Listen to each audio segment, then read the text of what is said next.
My fellow Liberians, on behalf of the CPP, I congratulate the people of Lofa County for the peaceful conduct of the election of a new senator for their county. We ask that you maintain the peace, even if your candidate did not win. I also thank all of the candidates who contested in the hope of serving their people and county. Many Liberians fought and died for us to freely and fairly choose our leaders. This is why, when people vote, we must do everything to count it correctly so that the result we announce and publish will be based on the actual votes of the people. Only the people must choose their leaders. Doing so freely and fairly is the essence of democracy. Fellow citizens, to have the Senate doing business regularly without the full representation of Lofa for almost 2 years was wrong. Every constituency and county must be fully represented in the government because the government belongs to all of the people. Therefore, as promised, the CPP welcomes the choice of the people of Lofa, the choice of Councillor Joseph K. Jala, who ran and won as an independent. After 5 years of leadership of our country, the ruling CDC could not run in Lofa in its own name and on its own record.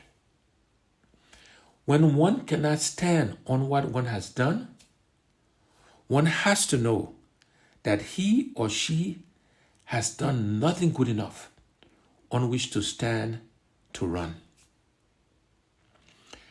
President Weah knows that he has failed the Liberian people.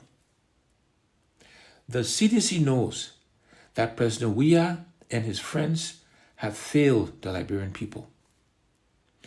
President Weah and the CDC are right to be ashamed of their 5 years of leadership of our country. 5 years of lies and stealing. 5 years of a few government officials making themselves rich while Liberians continue to suffer. President Weah and the CDC did not win in Lofa. The people of Lofa won. My fellow Liberians, it must also be said that the result of the election in Lofa is an important reminder to the opposition community. However we try to interpret the results, one message to all of us who desire change in our country should be clear. Together, we are stronger. The Liberian people have shown us that they are more willing to trust us if we are together. In 2020, together and under our leadership of the CPP, the opposition won. The CPP itself won 6 senatorial seats in the midterm elections, including the so-called CDC stronghold of Maserado, and supported 5 other successful candidates. The ruling CDC fought and spent as much as they could, but the opposition victories could not be denied. Yes, Liberians want change. Yes, people are suffering. And yes, things are only getting worse. But Liberians are also tired of the division and disunity. People want us to move forward boldly, differently, and reconciled. Liberians do not just want a change of individuals, our people want a change in the system, which for too long has kept our country corrupt and our people poor. In these results, both in 2020 and now in 2022, Liberians showed that they are no longer interested in political strongholds. Liberians want their country released from the economic stranglehold caused mostly by corruption and mismanagement. Our people want jobs, foreign investments, better roads, better schools, and better hospitals. Our people want wages and salaries of teachers, doctors, nurses, police and other security officers, civil servants, and other workers in our country to go up, just like the prices of food, transportation, gas, and fuel are going up.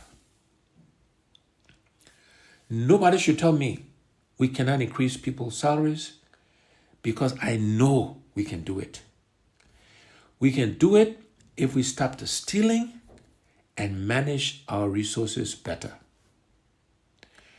From Montserrado to Lofa, the message of the Liberian people is the same. Political strongholds will continue to fall in protest of the economic chokeholds Liberians are experiencing. People are right to demand improved living conditions and assurances of a better future, because Liberia is too rich for Liberians to be so poor. Coming out of months of political persecution, when it was easier for me to be angry and want to get even with those who try to spoil my name, I've decided to take the high road. I will continue to do so in the best interest of our country. Also, rather than break up the CPP with the Liberty Party, we agreed to keep it together. We believe that breaking promises to the people is not the way we will change our country. We will continue to keep the doors of the CPP wide open, because we know that our country needs all of its citizens to work together to rescue it. To do this, as an opposition community, we need to put aside our personal grievances. This is why, once again, I extend an olive branch of peace and friendship to all opposition parties, other CPP stakeholders, and the broader Liberian opposition community. I also ask for reconciliation in the Liberty Party. The truth is that my heart bleeds to see where our country is, how Liberians continue to suffer, and how President Weah and his government have continued to dig our country deeper and deeper into a terrible hole. President Weah can spend his time playing around and dancing, but it will not change the fact that lifting our country out of the Weah hole will require hard work and collective effort. In many important countries around the world, people continue to love Liberia, but they have given up on the incompetent and corrupt leadership of President Weah.